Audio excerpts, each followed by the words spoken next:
नमस्कार दोस्तों, आप सभी का स्वागत है हमारे इस आदिसागर यूट्यूब चैनल में। दोस्तों, ये कहानी एक महिला की है जो पिछले 6 महीने से अपने मायके में रह रही है और वहां पर दूसरों के घरों में काम करके अपना गुजारा कर रही है।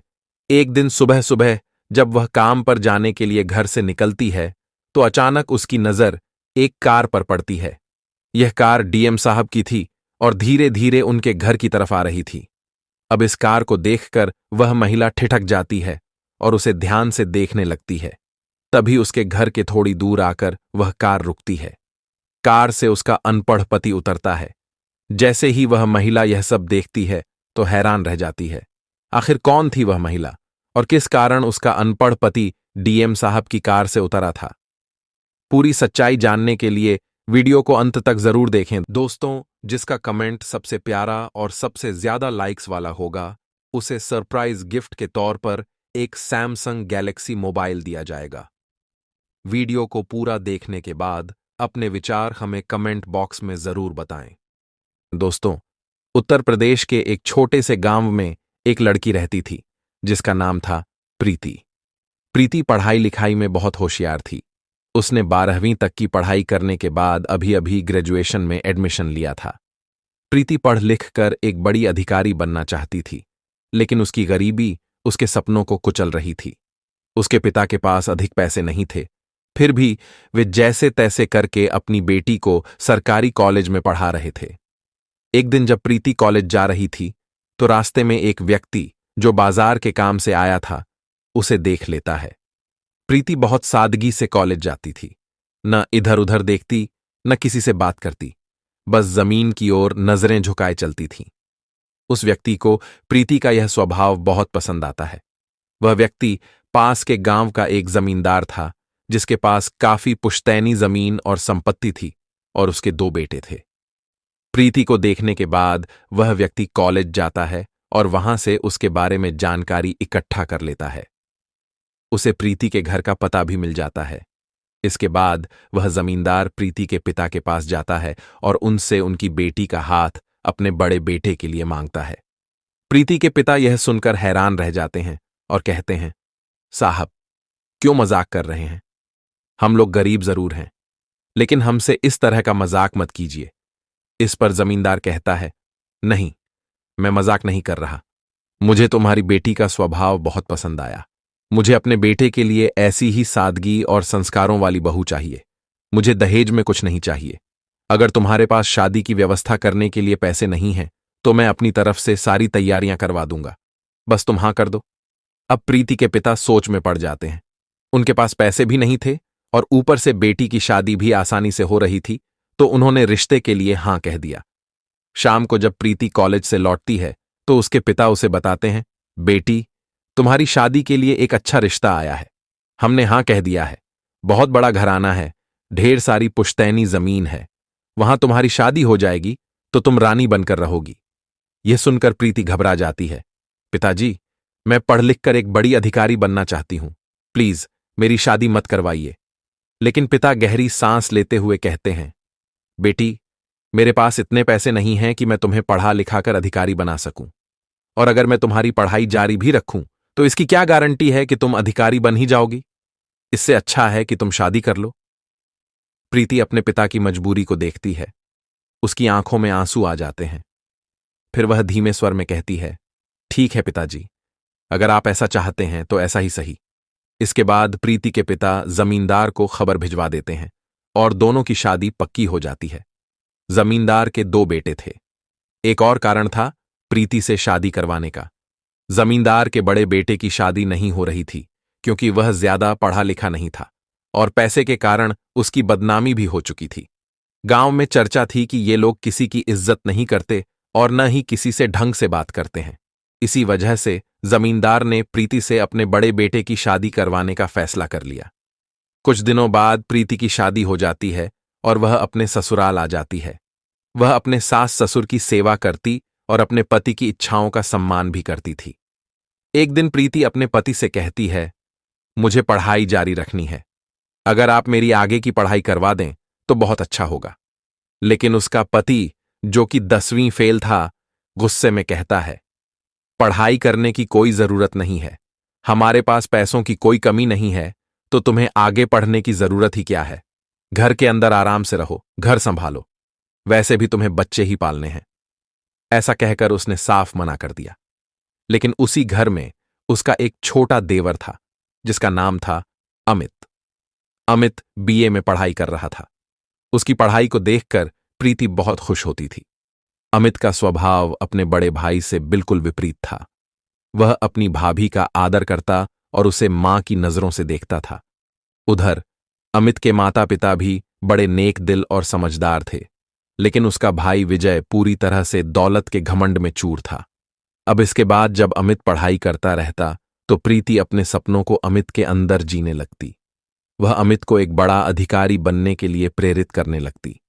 लेकिन अमित अभी इस बात को नहीं समझता था और भाभी की बातों को मजाक में उड़ा देता था। वह बिल्कुल भी इस बारे में गंभीरता से नहीं सोचता था। अमित पढ़ाई में अच्छा था, लेकिन उसे लगता था कि उनके पास काफी रुपया पैसा है, तो उसे किसी बड़े अधिकारी बनने की जरूरत ही क्या है। वैसे भी अगर वह जीवन भर कुछ भी न करे, तो भी इतनी आय थी कि उसकी जिंदगी आराम से गुजर सकती थी।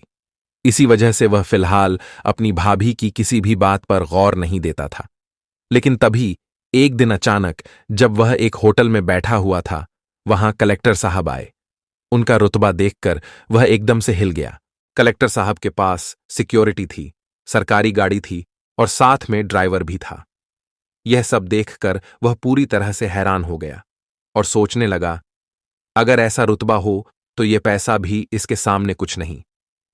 इसके बाद वह अपनी भाभी की बातों को और भी ज्यादा ध्यान से सुनने लगा। प्रीति उसे बार बार बड़े अधिकारी बनने के लिए प्रेरित करती रहती थी। धीरे धीरे अमित की ग्रेजुएशन पूरी हो गई और अब वह कोचिंग करने के लिए बाहर जाना चाहता था। जब बड़ा भाई विजय यह देखता है कि अमित आगे पढ़ाई करना चाहता है, तो पहले तो वह उसे मना कर देता है। वह कहता है, भाई तू क्या करेगा? घर के अंदर आराम से रह, कोई दिक्कत नहीं है, हमारे पास अच्छा खासा रुपया पैसा है। लेकिन अमित के दिमाग में भाभी की बातें घूम रही थीं।